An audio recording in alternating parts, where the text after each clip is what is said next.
오늘 아침 뉴스의 맥을 짚어드리는 시간 뉴스연구소, 오늘도 두 분의 연구위원 함께합니다. CBS 김광일 기자 그리고 김준일 시사평론가, 어서 오십시오. 안녕하세요. 예, 첫 뉴스 어디로 갈까요? 끝까지 명심 경쟁. 오늘 국회의장 경선이 있는 날입니다. 네, 추미애 우원식 두 2파전인데 둘 다 마지막까지 명심, 즉 이재명 대표 의중이 나한테 있다라고 주장하는데 여념이 없습니다. 네.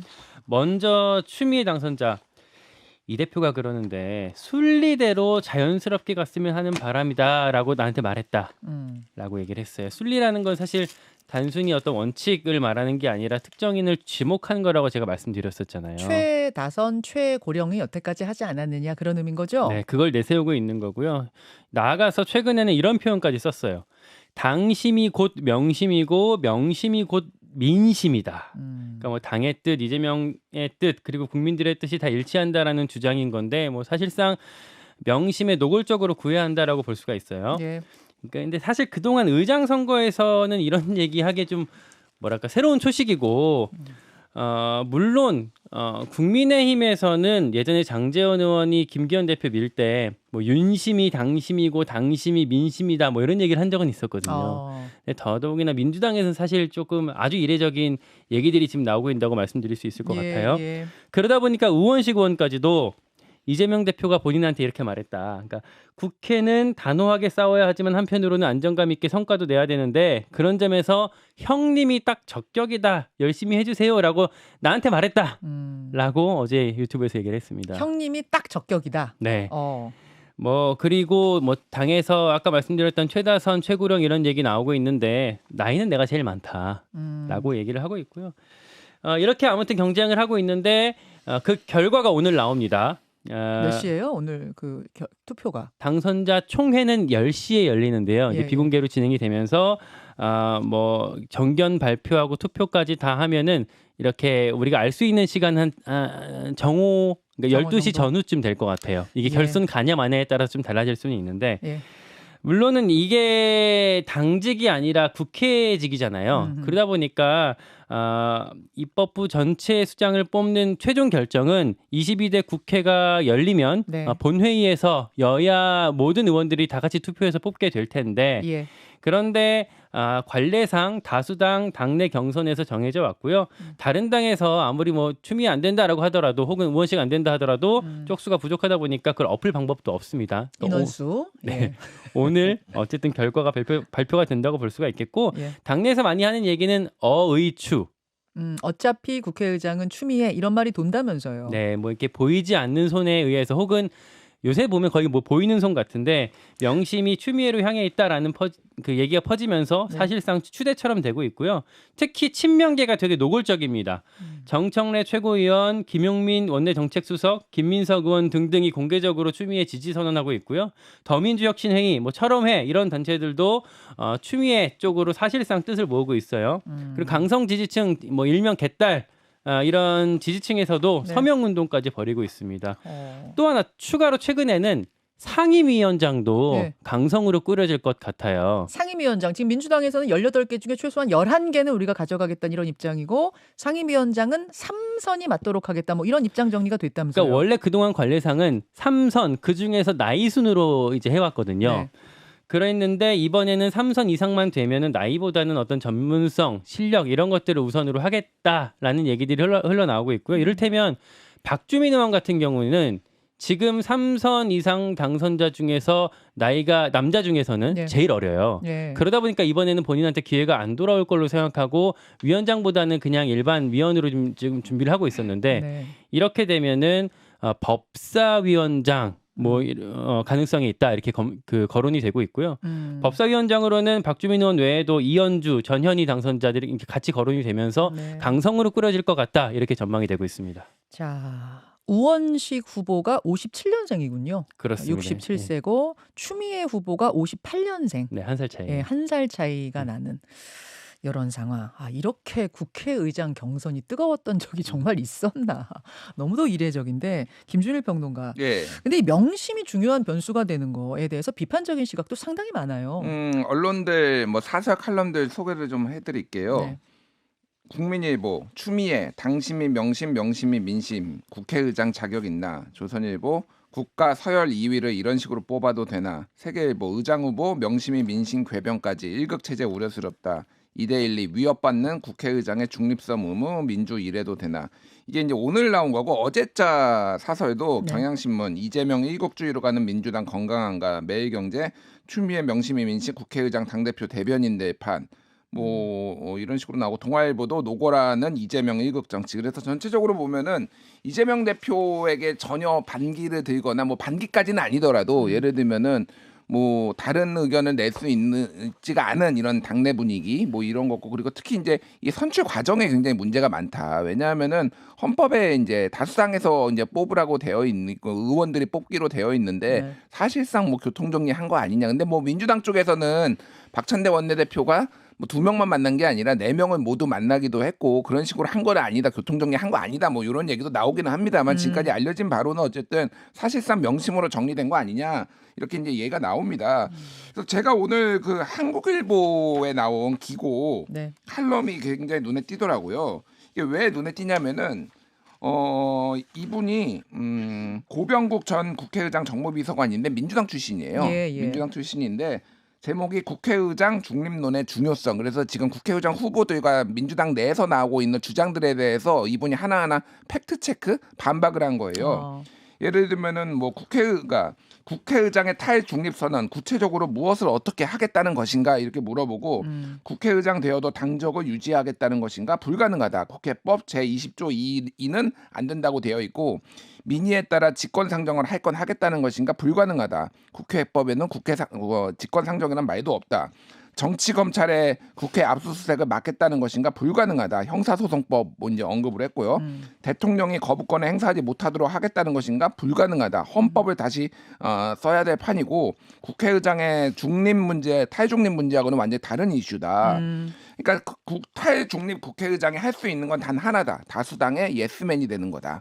이게 이분이 사실 민주당 출신이거든요. 그러니까, 그러니까 이렇게 당 내에서도 우상호 의원이 이틀 전에 이제 한판 승부 CBS에 박재홍의 한판 승부 나와가지고 뭐 자괴감이 든다 이런 얘기를 할 정도로 그러니까 민주당의 전통이라고 하는 거는 이름에 민주가 들어가 있잖아요. 그렇죠. 그럼 당내 민주주의를 굉장히 중시하는 거. 민주주의와 다양성 이런 것들이 민주주의의 굉장히 중요한 부분 아닙니까? 그게 이제 스스로 자부심을 가진 게 보수 정당하고 우리는 다르다. 저쪽 당하고 다르다라는 게 이제 자부심이 있었는데 그런 것들이 무너지고 뭐 최재성 전 정무수석 같은 경우도 YTN에 나와가지고 굉장히 우려스러운 상황이다 이렇게 당내에서도 얘기가 나오고 있는데 오늘 녹화뉴스의 제목이 이거예요. 호랑이 등에서 내려올 수 있나? 그건 무슨 내용이죠? 그러니까 강성 지지층이 원하는 대로 지금 민주당이 가고 있다. 그런 얘기입니다. 그래서 지금 예를 들면 국회 앞에서 지금 당선자들이 천막농성 시작하고 사실 지금 이 상황에서 천막농성 뭐 그 열정은 알겠으나 당장 그 국회 개원 준비해야 될 거 아니에요.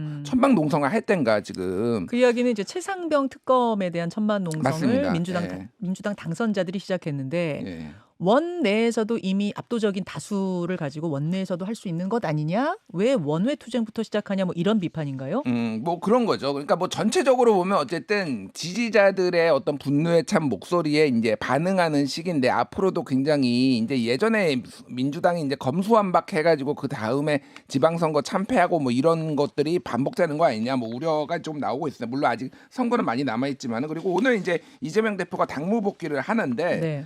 뭐 최상병 당선자 총회에서 최상병 특검법, 민생회복 지원 특별법 등 이런 거에 대한 메시지를 던질 예정이고 그리고 전국 투어에 나선다라는 거예요. 그러니까 전국 투어에 나서는 거는 광주를 시작으로 18일 광주를 시작으로 뭐 19일 대전, 영남 지역을 방문한다라는 건데 이게 당대표 연임에 대한 의견을 듣고 또 여러 가지 뭐 메시지들을 던지려는 거 아니냐 이런 관측들이 나오고 있습니다. 그래요. 자, 뭐 오늘 국회의장 경선이 정치권에선 중요한 이벤트니까 오늘 인터뷰 안철수 의원하고도 인터뷰 있고 유인태 전 사무총장도 월간으로 나오시는데 거기서도 좀 다뤄보기로 하고 두 번째 이슈 넘어가죠. 학생인권조례 갈등. 어제가 스승의 날이었는데 그런데 교육계에서는 학생인권조례 폐지를 둘러싼 갈등이 어제도 계속됐습니다. 네, 서울시의회에서 학생인권조례 폐지안이 이미 가결됐잖아요. 조희연 교육감이 여기에 대해서 아마 이르면 오늘 늦어도 내일쯤에는 거부권을 쓸 전망입니다. 서울시의회에서 결정된 것에 대해서 그러니까 국회에서 결정된 거 대통령이 거부권 쓰듯이 시의회에서 결정한 것도 서울시 교육감이 거부권을 쓸 수 있군요. 네, 쓸 수 있는데 그 기한이 정해져 있어요. 네. 법정 제의 요구 기간인데 그 내일까지거든요. 그래서 그 당일이나 하루 전쯤에 제의 요구할 거다라고 예고를 했었습니다. 예. 이렇게 거부권을 쓰게 되면 다음 서울시의회 정례회는 6월 10일에서 28일까지 있어요. 네. 그럼 만약에 이때 국민의힘에서 상정을 안 하게 되면 9월 임시회까지 넘어갈 수도 있습니다. 이 탈표가 나올 수 있을지 주목을 해봐야 될 것 같은데 이것도 인원수가 사실 국민의힘이 한 3분의 2를 넘어가거든요. 서울시의회에서. 네. 그래서 사실은 제의 요구하더라도 또 이제 의결이 될 가능성이 있고 가결될 경우에는 법원으로 가져가겠다. 이게 조희연 교육감의 계획이거든요. 자, 학생 인권 조례가 뭐길래 여러분 많이들 아시지만 그래도 내용 한번 다시 정리해 볼까요? 학생이 성별, 종교, 나이, 성적 지향, 성별 정체성, 성적 등을 이유로 차별받지 않을 권리가 있다라는 게 골자고요. 네. 물론 각각 교육청마다 살짝 내용이 상이하긴 하지만 예, 대체로 이렇습니다. 전국 17개 시도교육청 중에서 7군데에서 채택해서 시행하고 있어요. 근데 충남, 서울이 이렇게 이제 두 군데가 이제 폐지가 된 거고 최근에는 경기도 교육청 것도 다른 조례로 대체될 수 있다라는 얘기가 나오고 광주에서도 폐지하라라는 뭐 주민 청구가 접수되고 이런 흐름이 있습니다. 그러니까 지금 뭐 종교, 성별, 나이 이런 것만 얘기해 주셨는데 사실 여기에 그러니까 그 체벌에 대한 부분도 들어가 있는 거잖아요. 이 학생 인권 조례를 근거로 해서 선생님들의 체벌 금지가 들어갔었고 그래서 지난 해에 그 교권 이슈 불거졌을 때 이 학생 인권 조례 때문에 이렇게 지금 학교가 엉망이 됐다 해서 나온 게 이 폐지론 아닙니까? 맞아요. 그러니까 진보 쪽에서는 대체로 이거 좀 해야 된다라고 했었지만 보수 쪽에서는 이것 때문에 교권이 추락한 거 아니냐. 특히 작년에 말씀하신 것처럼 서희초 교사 사망 사건 요거 나왔을 때 불붙었었고 특히나 정부에서도 이게 학생 인권 조례가 문제다 이렇게 좀 좌표를 나름대로 찍었을 정도로 그때부터 크게 불붙기 시작했었고요. 그럼 지금 논쟁의 초점은 그래 선생님들 지금 우리 당면한 문제 심각해 그거 해결해야 돼. 하지만 그게 학생 인권 조례 때문은 아니야라는 입장과 그것 때문이야라는 입장이 붙어 있다 이렇게 보면 돼요. 맞아요. 최근에도 송두환 국가인권위 위원장이 교권이랑 학생인권 이거는 양자택일의 관계가 아니다. 그래서 이렇게 폐지하는 건 유감이다라고 밝혔을 정도였고 스승의 날 앞두고 교사들도 일부 교사들이 최근에 거리로 쏟아져 나와서 이런 얘기들을 했습니다. 뭐 교권 보호를 위해서라도 학생인권 조례를 다시 돌려놔야 된다. 뭐 이런 얘기를 하고 있을 정도로 양쪽에서 좀 첨예하게 맞서고 있습니다. 선생님들 생각도 좀 뭐 갈려요 여기에 대해서? 그렇죠. 일선 교사들 예. 생각도? 김준일 평론가는 어떻게 보세요, 이 문제? 일단 이게 이제 촉발된 게 서희초 교사 이제 사망 사건인데, 그러니까 제가 의아하게 생각된 건 그거예요. 근데 전체적으로 보면 서희초 이제 그 교사가 사망하게 된 원인이 이제 스트레스였는데 그 스트레스가 대체적으로 보면은 그 문자 메시지나 밝혀진 것도 학부모들의 어떤 압박, 뭐 아니면 갑질, 뭐 이런 거잖아요. 이게 그러니까 학생인권 조례하고 그럼 무슨 상관이 있느냐? 갑질을 바로 잡아야 되고 압박을 하는 거를 바로 잡아야 되는 거지. 그러면은 이제 뭐 교장 고감에 할 일이 있고 교육청에 할 일이 있고 이런 거잖아요. 근데 갑자기 이제 뜬금없이 좀 붙은 거죠, 이게 불이. 그래서 처음부터 좀 논의가 이상했다. 뭐 이렇게 좀 말씀드릴 수 있을 것 같고 현재 지금 전국적으로 상황을 보면은 전국에서 가장 먼저 이제 없어진 데가 충남입니다. 충남이 학생인권 조례가 폐지가 됐는데 충남 같은 경우에는 지난해 12월 폐지가 됐다가 제2투표에서 부활했다가 재의결에서 폐지가 됐다가 제2투표에서 다시 가결이 됐어요. 그러니까 이게 의회 내에서도 엄청나게 지금 치열했다 이렇게 보시면 될 것 같습니다.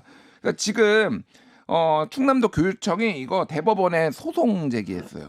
그래서 대법원에서 이거 심판받게 지금 된 상황입니다.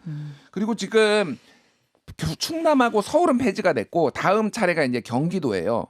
경기도인데 임태희 경기도 교육감 같은 경우에는 이게 그냥 자기들이 그냥 폐지하는 게 아니라 학생 인권 조례하고 교권 보호 조례를 통합을 하겠다라는 거예요. 그래서 경기도교육청 학교 구성원의 권리와 책임에 관한 조례 제정을 추진 중인데 이것도 이제 그 학생 단체나 뭐 예를 들면 그 인권 단체에서는 이것도 뭐 폐지하려고 좀 꼼수 부리는 거 아니냐 뭐 이런 얘기들이 나오고 있습니다. 그래서 이게 지금 광주에서도 직접적으로 아직 움직임은 없지만은 주민들이 폐지해달라고 지금 발의까지 한 상황이거든요. 그러니까 광주도 뭐 그렇게 될 가능성이 있고.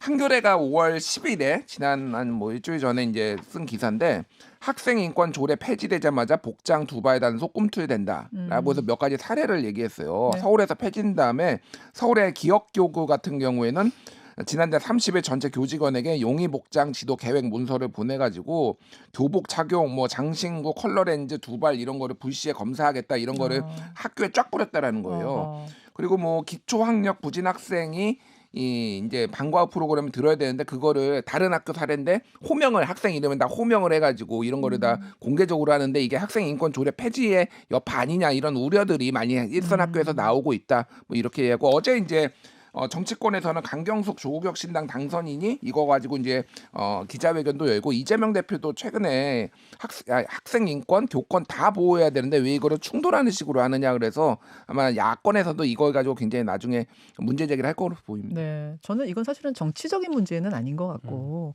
어떻게 하는 것이 학생 인권도 보호하고 교사 인권도 보호하는 가장 좋은 방법일까에 대해서 우리가 진지하게 고민해야 될 문제인 것 같아요. 예, 여기저기서 지금 이 폐지를 놓고 갈등이 벌어지고 있는 현장. 지금 서울시의 경우 거부권을 교육감이 행사하느냐 안 하느냐 이 지금 문턱에 서 있다는 거 전해드렸습니다. 여러분은 어떻게 생각하십니까? 의견들 주시고요. 일단 우리는 다음으로 가죠. 범죄도시 또 1000만. 예, 마동석 씨 주연의 영화죠. 범죄도시 4편. 범죄도시 4가 관객 수 1000만 명 돌파했어요. 개봉 22일째인 어제 1000만을 돌파했습니다. 네. 범죄도시는 이제 국내 영화 중에서 제일 잘 나가는 뭐 프랜차이즈 시리즈가 됐다고 할 수가 있을 것 같아요. 범죄도시 2가 25일째 1000만 돌파했고 네. 3는 32일째 그리고 이번에 4는 22일째로 1000만 달성까지 역대 가장 짧았다고 합니다. 대단하네요. 1편에서 4편까지 누적 관객이 총 4,026만 명. 뭐 대한민국 사람 대부분 한 편 이상 봤다고 할 수가 있겠고요. 그 전까지는 이 시리즈물 중에서 네. 1000만 이상을 3편 이상 달성한 게 어벤져스 정도까지 있었어요. 이건 외화고. 그리고 3편의 누적 관객도 한 3,500만 정도 됐는데 이번이 이제 훨씬 더 많다고 할 수가 있겠어요. 네. 뭐 범죄도시 마동석 이제 뭐 마석도죠. 마석도 형사가 나와서 뭐 윤계상, 손석구 같은 뭐 빌런들을 하나둘 이게 다 잡는 뭐 그런 영화고 3편이 좀 이렇게 코믹적인 요소를 많이 내세웠다면 4편은 앞에 1, 2편처럼 좀 가슴 졸이게 하는 스릴러적인 요소를 더 많이 강조했다고 합니다. 그래요. 다만 상영관 좌석 점유율이 86%예요. 그러니까 전체 상영관 좌석 중에서 여기 범죄도시 4에 배정된 좌석 비율이 86%. 그러니까 대부분 다 범죄도시를 상영하고 있었다고 볼 수 있겠는데 네. 그러다 보니까 뭐 상영관 독점 논란 요거까지 좀 문학에 있습니다. 일단 1000만 영화가 나왔다는 거. 코로나 때 영화계가 진짜 힘들었잖아요. 극장에 관객들 없기 때문에.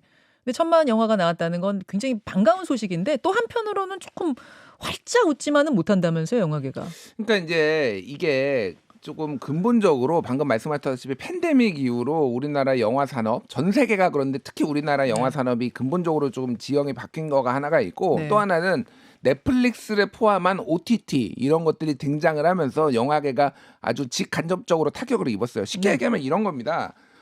OTT 지금 광고요금제 넷플릭스 뭐 홍보하려는 거 아닌데 광고요금제 나와서 한 달에 5,500원이거든요.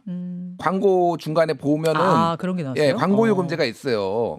광고 보면 요금을 떨어뜨려 주는? 원래는 넷플릭스는 광고가 없었는데 광고요금제라는 게 나와서 중간에 이제 보다가 광고가 하나 정도 나옵니다. 그게 5,500원이에요. 지금 이거 영화 티켓가 한 편에 이제 뭐 12,000원에서 15,000원까지 합니다. 그러면은 5,500원 내면은 다 볼 수 있어요. 영화 좀 뭐. 근데 문제는 개봉한 영화들이 3달이 안 돼가지고 OTT로 다 옵니다.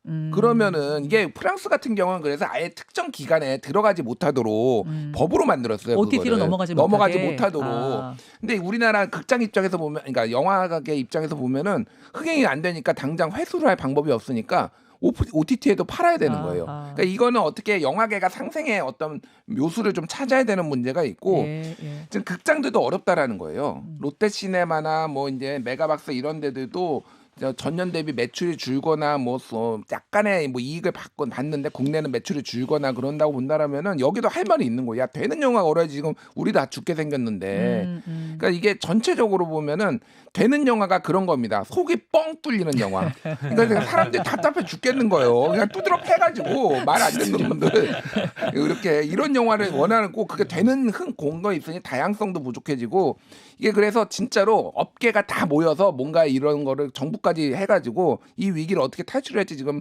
방안을 내야 되는 그런 상황인 것 같아요. 그러니까 지금 말씀하신 그 다양성 부분. 이번에 범죄도시 4가 1000만을 돌파했지만 좌석 점유율이 80%를 넘겼다는 거 아니에요. 그러니까 극장에 가서 다른 걸 보려고 해도 다 범죄도시 4만 깔려 있는 거예요. 극장은 사람들이 찾으니까 우리도 돈 벌어야 되니까 이렇게 얘기하지만 다른 영화를 접할 방법이 없으면 점점 극장을 외면할 수밖에 없는 이 부분도 반드시 고민해야 될 부분이죠.